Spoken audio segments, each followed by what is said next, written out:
Welcome back. How far would you go to protect your children? In this exclusive report, Tom Walsh has the story of a Vancouver Island family fighting for their son's health as well as their custody.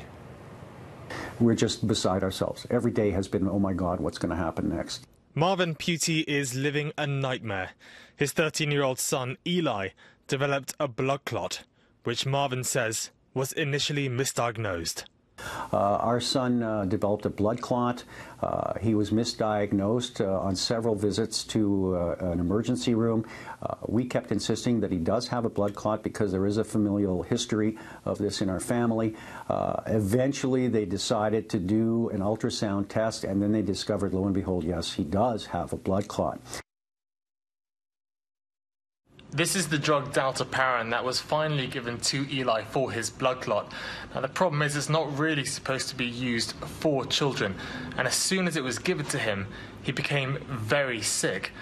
Now Marvin said that the doctors were overdosing him, and as soon as he said that word, things went from bad to worse.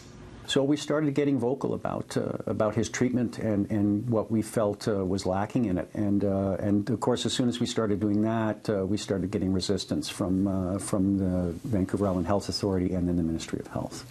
Eventually, all communication broke down to the extent where Eli had to issue a Freedom of Information request from the hospital for information on his condition. Eli had to do it himself. He actually issued a FOIP request and then got some documents about his health condition, and this has been ongoing. Now the Ministry of Health has issued a child protection order against Marvin and his wife, accusing them of using inappropriate language when describing the condition to their son. And now they're on the run. My wife and child have fled the province because my son does not want to be separated from his family, especially his mom.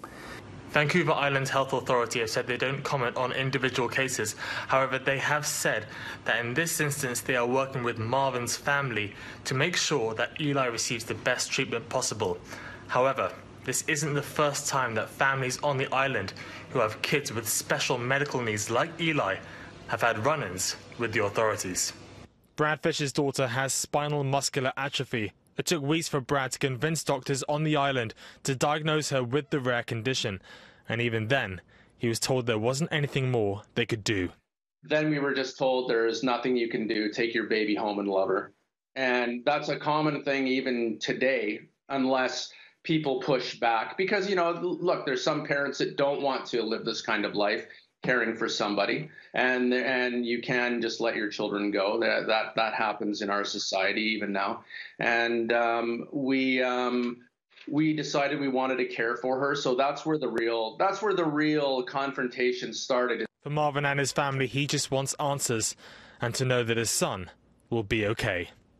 We've been stressed out since this whole thing began. Help us resolve this. Answer our questions fully. You have the capability of doing that. Let's do that so we can then finish this and walk away convinced that our son is going to be okay. Tom Walsh, City News.